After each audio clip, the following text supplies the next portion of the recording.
Hello students, आज की ये वीडियो हम लोग वर्कमैन कंपनसेशन रिजर्व इसका अकाउंटिंग ट्रीटमेंट क्या होगा और इससे related unsold questions question number 26 and 27 उसको देखेंगे। सबसे पहले समझें कि वर्कमैन कंपनसेशन रिजर्व एक स्पेसिफिक रिजर्व है। इस स्पेसिफिक रिजर्व का मतलब ये है कि ये किसी पर्पस के लिए क्रिएट किया गया है। फर्म के जो वर्कर हैं उनको अगर किसी प्रकार का कंपनसेशन पे करना पड़ता है तो हमने प्रॉफिट में से उसके लिए ये फंड क्रिएट किया था प्रीवियस ईयर्स में, इसलिए इस फंड को क्या नाम दिया है, वर्कमैन कंपनसेशन आपके रिजर्व यानी स्पेसिफिक रिजर्व। अब स्पेसिफिक रिजर्व का अकाउंटिंग ट्रीटमेंट समझें। उसकी बहुत सारी सिचुएशंस हैं कि किन किन सिचुएशंस में कैसा कैसा ट्रीटमेंट अपन को करना है। तो सबसे पहले आपकी सिचुएशंस जो दे रखी है कि if there is no claim against workman compensation reserve, workman compensation reserve से रिलेटेड अगर कोई क्लेम नहीं है, कब, जब एग्जिटिंग पार्टनर्स अपना प्रॉफिट शेयरिंग रेशो चेंज करते हैं उस वक्त अगर कोई क्लेम नहीं है तो ऐसा स्पेसिफिक रिजर्व भी फ्री रिजर्व माना जाता है और वो सभी पार्टनर्स में उनके ओल्ड प्रॉफिट शेयरिंग रेशो में डिस्ट्रीब्यूट कर दिया जाएगा। अब इसी में सेकंड सिचुएशन है, if the claim for workman compensation is lower than the amount of the workman compensation reserve. Reserve के कंपैरिजन में अगर आपका क्लेम अगर कम अमाउंट का है तो उस केस में हम क्या करेंगे, देखो जरा, जो स्पेसिफिक रिजर्व है वर्कमैन कंपनसेशन रिजर्व, इसको तो डेबिट करेंगे और जितने रुपए का प्रोविजन का आपका जो क्लेम है उतने रुपए का प्रोविजन क्रिएट करके हम कौन सा क्लेम का अमाउंट इसमें ट्रांसफर कर देंगे और जो बैलेंस बचेगा रिजर्व में वो ओल्ड पार्टनर्स में ओल्ड रेशो में डिस्ट्रीब्यूट कर दिया जाएगा। आप एक एग्जांपल लें कि अगर वर्कमैन कंपनसेशन रिजर्व 80,000 है, क्लेम है 20,000, तो बैलेंस कितना बचा 60,000, तो वो पार्टनर्स में ओल्ड रेशो में डिस्ट्रीब्यूट कर देंगे। और ये जो provision for workman compensation claim है इसको रिवाइज्ड बैलेंस शीट के अंदर provision for workman compensation claim के नाम से मेंशन करेंगे लायबिलिटी साइड में। इसी में और सिचुएशन देखें कि अगर if the claim is more than the amount of the workman compensation reserve, अगर रिजर्व से ज्यादा का क्लेम हो जाए तो उस केस में फर्म को क्या होगा, लॉस होगा, क्योंकि रिजर्व बना रखा है मान लो 80,000 का, क्लेम हो गया 1 लाख का, तो 20,000 फंड आपके पास कम पड़ गया तो ये फर्म के लिए लॉस है, इसको रिवोल्यूशन अकाउंट के डेबिट में ट्रांसफर कर दिया जाएगा। तो उस केस में एंट्री हो जाएगी revolution account debit, workman compensation reserve account debit to provision for workman compensation claim account. अभी जो रिवोल्यूशन का जो लॉस है इस लॉस को भी ओल्ड पार्टनर्स को डिस्ट्रीब्यूट करना पड़ेगा, कौन से रेशो में, उनके ओल्ड रेशो में। तो उसकी एंट्री क्या हो जाएगी, पार्टनर्स कैपिटल या current account debit to revolution account, कौन से रेशो से, ओल्ड रेशो से। इसी में एक और सिचुएशन है कि अगर क्लेम का अमाउंट रिजर्व के इक्विवेलेंट हो जाए तो कोई दिक्कत नहीं है, वर्कमैन कंपनसेशन रिजर्व को क्लोज कर देंगे और provision for workman compensation claim account open हो जाएगा, जिसको बाद में बैलेंस शीट के लायबिलिटी साइड में हम मेंशन करेंगे।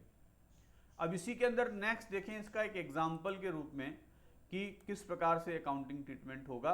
क्वेश्चन नंबर 26 मैंने आपको इसमें लिया है डीके गोयल का, जिसमें ए और बी पार्टनर्स ने 2:3 के रेशो में फ्यूचर में वो इक्वल पार्टनर्स बनना चाहते हैं, यानी 1:1 के रेशो में डिस्ट्रीब्यूट करना चाहते हैं 1 अप्रैल 2016 से।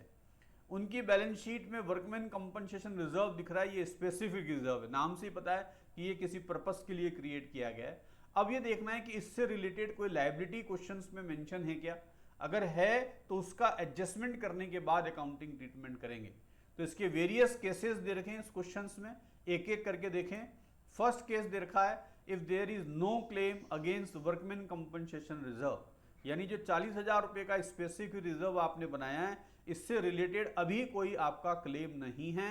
इसका मतलब ये क्लेम किस में बांट देंगे, old partners A and B में, कौन से रेशो में, ओल्ड रेशो 2:3 में। दैट्स वाई एंट्री क्या हो गई, workman compensation reserve account debit to A's capital to B's capital account, कौन से रेशो से डिस्ट्रीब्यूट कर देंगे, 2:3 से।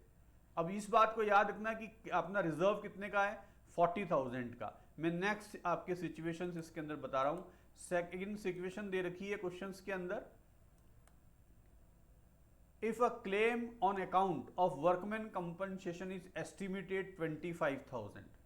अगर आपको सेकंड सिचुएशन में कह दिया कि क्लेम कितने रुपए का है, 25,000 का है, और जबकि वर्कमैन कंपनसेशन रिजर्व हमारा कितने का था, 40,000 रुपए का, तो इस 40,000 रुपए के रिजर्व में से जो क्लेम है उसके लिए अकाउंट ओपन कर दिया, provision for workman compensation claim 25,000 का, और जो रिमेनिंग 50,000 आपके बच गए एक्सेस, वो फ्री रिजर्व मानते हुए ए एंड बी में उनके ओल्ड आपके प्रॉफिट शेयरिंग रेशो 2:3 में डिस्ट्रीब्यूट कर देंगे।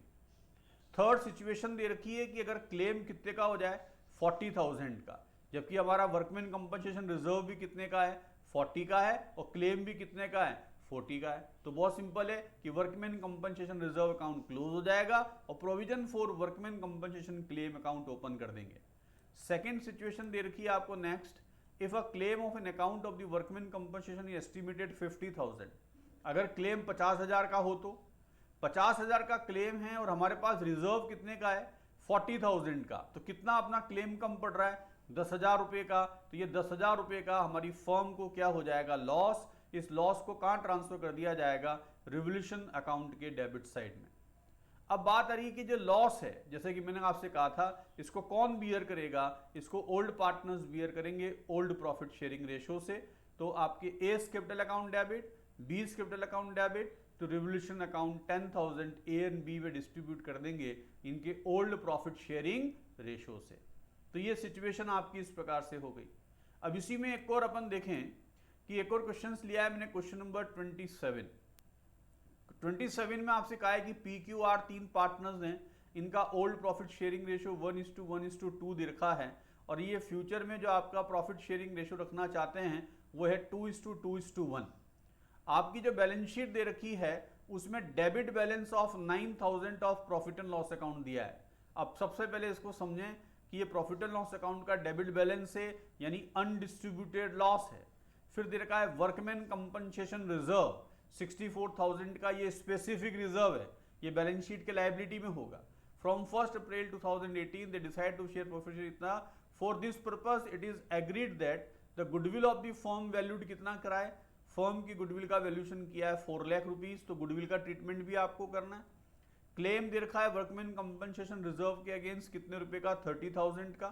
आपसे कह रखा है कि नेसेसरी जनरल एंट्रीज आपको कौन सा करनी है, आपके रिकॉन्स्टिट्यूशन ऑफ फर्म के टाइमिंग पर। सबसे पहले क्या अकाउंटिंग ट्रीटमेंट करें, तो देखो जब भी ये गुडविल का ट्रीटमेंट आ जाए, गुडविल फर्म की कितनी दे रखी है, 4 लाख रुपीज की, और एग्जिटिंग पार्टनर्स अपने कौन सा प्रॉफिट शेयरिंग रेशो को चेंज कर रहे हैं, तो उस केस में सबसे पहले हम क्या करेंगे, पार्टनर्स का gaining and sacrificing share find out करेंगे।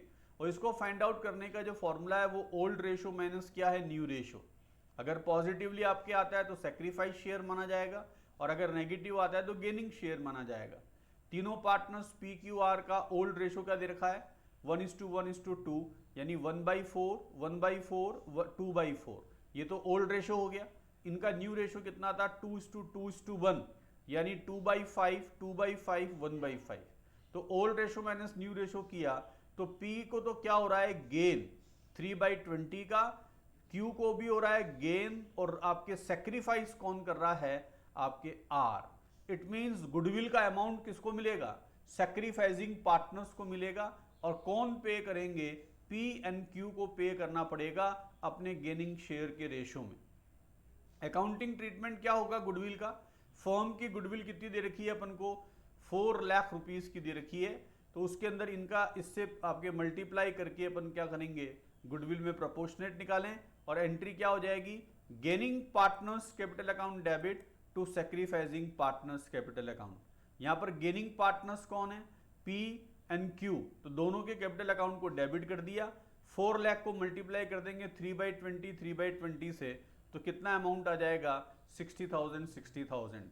और R का अपन अमाउंट फाइंड आउट करें तो ये दोनों जोड़ के R को दे देंगे, या आप चाहें तो 6/20 इंटू कौन सा 4 लाख रुपीज कर दें, तो आपको R का गुडविल में शेयर पता पड़ जाएगा। तो गुडविल से रिलेटेड एक ही एंट्री होगी, गेनिंग पार्टनर्स टू कौन सा, सेक्रीफाइसिंग पार्टनर्स कैपिटल अकाउंट। अब बात करते हैं इसके अंदर जो नेक्स्ट अकाउंटिंग ट्रीटमेंट है वो है वर्कमैन कंपनसेशन रिजर्व की। तो आप यहां पर नोट कर लें कि वर्कमैन कंपनसेशन रिजर्व कितने का है, 64,000 का, और उससे रिलेटेड आपका जो क्लेम दे रखा है वो कितने रुपए का दे रखा है, 30,000 का। तो इसका मतलब एक्सेस आपके फंड कितने का बच गया हमारे पास, 34,000 का, ये फ्री रिजर्व है।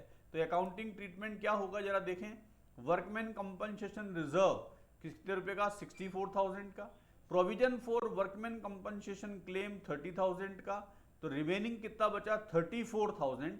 ये 34,000 PQR में डिस्ट्रीब्यूट कर दिया इनके ओल्ड रेशो 1:1:2 के रेशो में। तो P को कितना शेयर मिल गया 34,000 में, 8,500, इसको मिला 8,500 और इसको कितना मिलेगा 17,000। अब इस क्वेश्चन में एक और चीज दे रखी थी, प्रॉफिट एंड लॉस अकाउंट का डेबिट बैलेंस। तो इस आपके अनडिस्ट्रीब्यूटेड लॉस को भी ओल्ड पार्टनर्स में बांट देंगे। डेबिट बैलेंस दे रखा है प्रॉफिट एंड लॉस अकाउंट का, तो प्रॉफिट एंड लॉस अकाउंट को क्रेडिट करेंगे और ओल्ड पार्टनर्स को डेबिट कर दिया जाएगा। कौन से रेशो से, उनके ओल्ड रेशो से। तो कितने रुपए का लॉस था, 9,000 का, ये 1:1:2 में डिस्ट्रीब्यूट कर दिया, 2,250 P&Q को मिलेगा और 4,500 किसको मिलेगा, R को।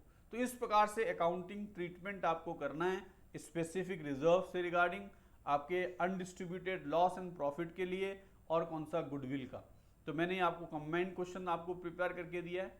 अब इसी में जो एक और एग्जांपल है स्पेसिफिक रिजर्व का, इन्वेस्टमेंट फ्लक्चुएशन रिजर्व, इसको लेकर मैंने नेक्स्ट वीडियो प्रिपेयर करी है और उससे रिलेटेड जो अनसोल्व्ड क्वेश्चंस हैं उनको भी अपन कौन सा देखेंगे। Thank you.